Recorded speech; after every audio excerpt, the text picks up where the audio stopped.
Tu rêves de créer ta propre bande dessinée ou ton manga, mais tu sais pas par où commencer.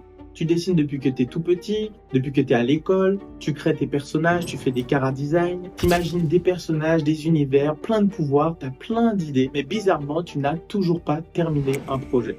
Le problème, c'est pas que tu as un mauvais niveau en dessin, c'est pas que tu manques d'imagination, mais c'est que t'as pas la bonne méthode. En gros, tu sais pas quelle étape suivre pour transformer ta bande dessinée ou ton manga en projet terminé. Je m'appelle Ninago, j'ai publié 5 bandes dessinées en moins de 2 ans avec Julien Dalle et j'ai compris une chose. Créer une bande dessinée, ce n'est pas seulement bien dessiner. C'est raconter une histoire, créer tout un univers captivant qui donne envie à tes lecteurs de tourner les pages en fait. Et ça s'apprend. Dans cette vidéo, je vais t'expliquer les 5 étapes essentielles pour enfin terminer ta première bande dessinée ou ton manga. Et tout ça sans école d'art coûteuse, sans perdre des années et surtout sans abandonner en cours de route. Mais avant ça, tu dois comprendre une chose. Si j'ai réussi à terminer 5 bandes dessinées en moins de 2 ans, c'est grâce à 4 principes. La rigueur, l'organisation, le passage à l'action et surtout une méthode claire. C'est une méthode que j'ai créée et que j'ai utilisée dans chacune de mes bandes dessinées qui ont été publiées. Donc si tu appliques ce que je vais t'expliquer, tu pourras faire exactement la même chose. L'étape 1, c'est la base de toute ta BD. Beaucoup de mes élèves me demandent souvent, est-ce que je dois commencer par dessiner ou par écrire l'histoire en premier? Et la réponse est très simple, tu commences toujours par le scénario. Et pour faire un bon scénario, tu as juste à répondre à ces 4 questions. Qui sont tes personnages principaux? Qu'est-ce qu'ils veulent vraiment? Qu'est-ce qui les empêche d'atteindre leurs objectifs? Et surtout, comment ils vont évoluer à la fin? Si tu ne réponds pas à ces 4 questions, en fait, ton histoire, elle va manquer clairement de consistance. Donc, prends une feuille et un crayon et commence directement à y répondre.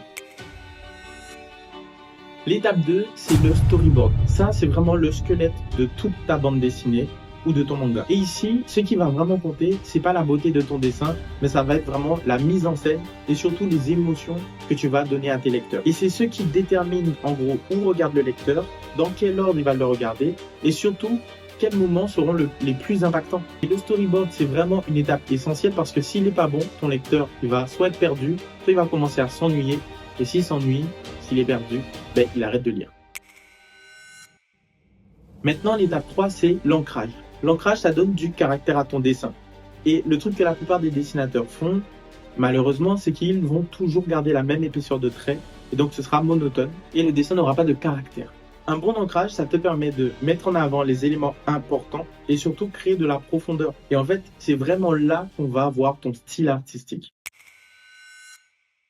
L'étape 4, c'est la couleur. Dans les mangas, il y a très peu de couleurs, mais dans les manhwas, dans les comics et dans les bandes dessinées européennes, elles jouent un rôle essentiel. En fait, la couleur ne sert pas seulement à remplir, mais elle crée vraiment une ambiance. Et avec une bonne ambiance, même un dessin qui est vraiment super simple, il peut devenir mémorable. Par exemple, quand on fait des flashbacks, souvent, moi, dans mes bandes dessinées, je vais utiliser des couleurs sépia. Donc, ça permet on comprend qu'on est dans un flashback ou qu'il y a une ellipse temporelle. Donc là, encore une fois, j'utilise la couleur pour mettre dans une autre ambiance. Ensuite, par exemple, sur le dernier projet que j'ai sorti, c'est une adaptation de film qui s'appelle Secret de famille, j'ai utilisé d'autres couleurs parce qu'il y a toute une partie de la bande dessinée qui se passe dans un rêve. Donc, pour qu'on comprenne que c'est dans un rêve, certains personnages avaient des cheveux, par exemple, beaucoup plus clairs. Donc vraiment, même un dessin simple, avec une bonne ambiance colorimétrique, ça fait vraiment la différence.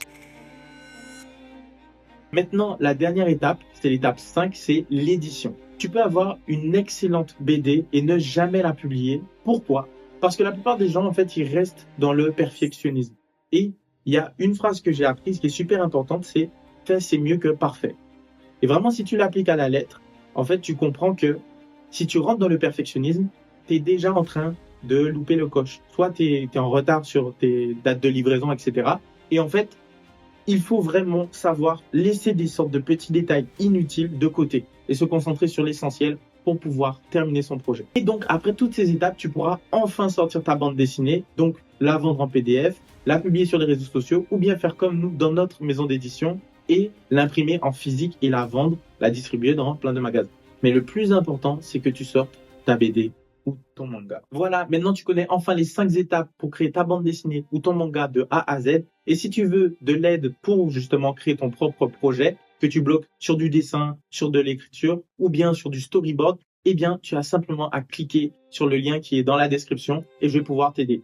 Et vraiment, ça ne te coûte rien du tout. je te fais un plan détaillé où je vais te dire clairement qu'est-ce que tu dois faire pour te débloquer et que tu puisses enfin sortir ta BD ou ton manga.